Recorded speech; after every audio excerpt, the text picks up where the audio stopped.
صل على محمد وآل محمد.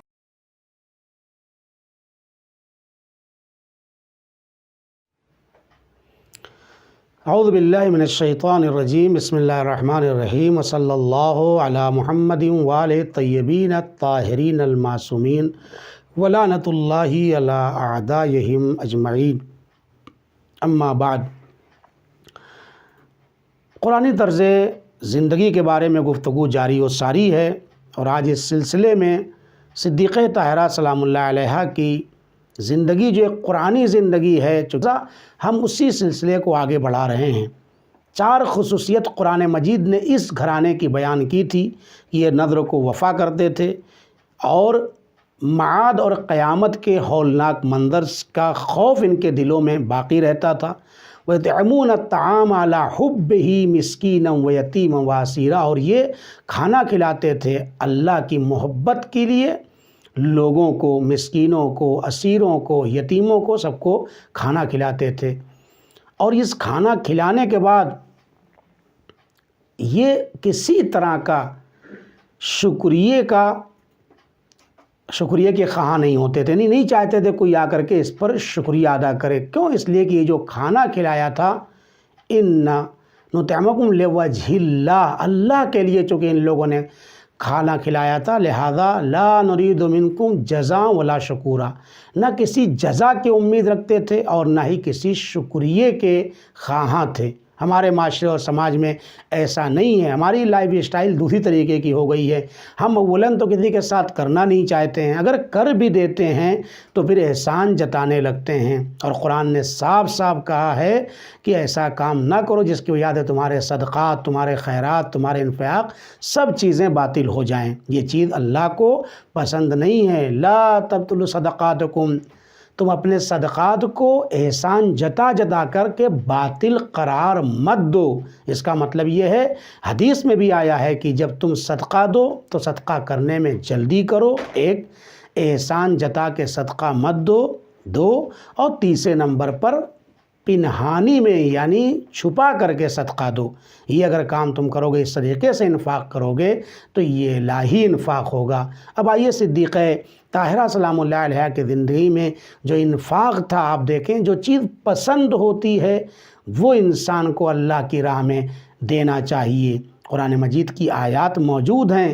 اس پارے کے اندر جب آپ پڑھیں گے تو آپ محسوس کریں گے یہاں پر آ کر کے کہا ہے کہ جو چیز تمہیں پسند ہے اللہ کی راہ میں وہ دو. آپ دیکھیے صدیقہ طاہرہ نے شب عروسی جو لباس اپنے لیے مہیا کیا تھا، ان کا پسندیدہ لباس تھا، وہ لباس جب کوئی مانگنے کے لیے آ گیا تو اس کو عطا کر دیا، دے دیا، اور خود اس سے کم پیسے کا جو لباس تھا، جو لباس جسے کہتے ہیں پرانا لباس تھا، اسے آپ نے زیبتن کیا. اس کا مطلب یہ ہے اچھے سے اچھی چیز اللہ کی راہ میں خیرات اور انفاق کرتے رہنا چاہیے. خود صدیقہ طاہرہ سلام اللہ علیہ نے جو انفاق کیا ہے اس کی مثال کائنات میں موجود نہیں ہے. بے مثال انفاق ہے. آپ دیکھیں کہ انفاق کی خود 2 قسمیں یہاں پہ بتائی گئی ہے. کچھ انفاق یہ ہوتا ہے کہ انسان مال دے دے، لباس دے دے، کپڑے دے دے، لیکن صدیقہ طاہرہ کی زندگی میں دونوں طرح کے انفاق ہیں. جو مادی انفاق کہا جاتا ہے، کسی کو کھانا کھلا دینا، کسی کو کپڑا پہنا دینا، کسی کو دوسری چیزیں دے دینا، مادی چیزیں، یہ مادی انفاق ہے. اور ایک معنوی انفاق ہے. معنوی انفاق کا مطلب یہ ہے کہ لوگوں کو علم بانٹنا، لوگوں کے سوالوں کا جواب عطا کرنا. آپ دیکھیں صدیقہ طاہرہ کی زندگی میں یہ بات بہتر طریقے سے ہمیں نظر آتی ہے کہ آپ نے لباس بھی دیا ہے، اور قرآن مجید کے اس سورہ میں یطعمون الطعام، سورہ انسان میں باقاعدہ بتایا گیا ہے کہ آپ نے لوگوں کو کھانا بھی کھلایا ہے. جب بھی مسکین، یتیم، اسیر آپ کے دروازے پر آئے آپ نے ان کو فراموش نہیں کیا. جب بھی کوئی آیا آپ نے ان کو عطا کیا ہے. کبھی گلے کا ہار دیا، کبھی کپڑے دیے، کبھی گردن بند، مختلف چیزیں آپ نے لوگوں کو دی ہے، لوگوں کے نیاز کو پورا فرمایا ہے. تو یہ مادی چیزیں ہیں، مادی انفاق ہے. اور معنوی انفاق میں اگر آپ دیکھیں تو لوگوں کے سوالات کا جواب دیا ہے، لوگوں کے سامنے علم کو بانٹا ہے. تاریخ میں ایک واقعہ موجود ہے کہ ایک خاتون تھی جو آپ کی خدمت میں آتی اور آنے کے بعد آپ سے ایک سوال پوچھتی ہے کہ بی بی میرا یہ سوال ہے اور کسی نے پوچھوایا ہے. آپ اس کا جواب دے دیجئے۔ تو آپ نے بخوشی جواب دے دیا۔ پھر وہ گھر سے نکلی، تھوڑا چلی تھی آگے تو بھول گئی سوال کا جواب۔ پھر دوبارہ صدیقہ طاہرہ کے پاس آئی اور آنے کے بعد کہا کہ معاف کیجیے گا، میں جو جواب آپ نے دیا تھا میں فراموش کر گئی۔ دوبارہ آپ نے جواب دے دیا اور بہتر طریقے سے دیا، اور جب جواب دے دیا تو یہ پھر چلی گئی۔ پھر چند قدم آگے بڑھی تھی، پھر جا کر کے یہ فراموش کر جاتی ہے، بھول جاتی ہے، اور جب بھول جاتی ہے تو پھر آتی ہے، پھر صدیقہ طاہرہ سے معذرت کر کے پھر کہتی ہے میں آپ کے سوال کا جواب بھول گئی۔ ہو سکتا ہے، ممکن ہے اس کے اندر بھول کا کچھ مرض رہا ہو۔ تاریخ یہ کہتی ہے کہ وہ بار بار آتے رہی، 10 مرتبہ ایسا کیا تقریباً۔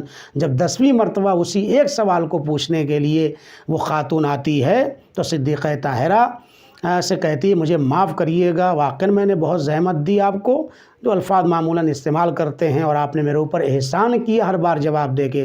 صدیقہ طاہرہ نے فرمایا نہیں، تم میرے اوپر احسان کر رہی ہو، میں نے تمہارے اوپر کوئی احسان نہیں کیا ہے۔ وہ کہتی ہے ارے یہ کیا بات ہے، میں تو بار بار آپ سے پوچھ رہی ہوں، بار بار بھول جا رہی ہوں، پھر آ کے پوچھتی ہوں آپ سے، اور آپ بار بار، اتنی بار آپ نے جواب دیا، ایک بار آپ نے منع نہیں کیا، تو آپ میرے اوپر احسان کر رہی ہیں۔ صدیقہ طاہرہ نے بتایا نہیں، تم میرے اوپر احسان کر رہی ہو، اس لیے کہ تمہیں نہیں پتہ ہے اس سوال کا جواب دینے پر جو میں بار بار دے رہی ہوں اللہ کو کتنا پسند ہے۔ جتنی مرتبہ میں تمہارے سوال کا جواب دیتی ہوں اتنے درجات اللہ کی بارگاہ میں اور جنت میں میرے بلند ہوتے جا رہے ہیں، علو درجات سے میں ہمکنار ہوتی چلی جا رہی ہوں۔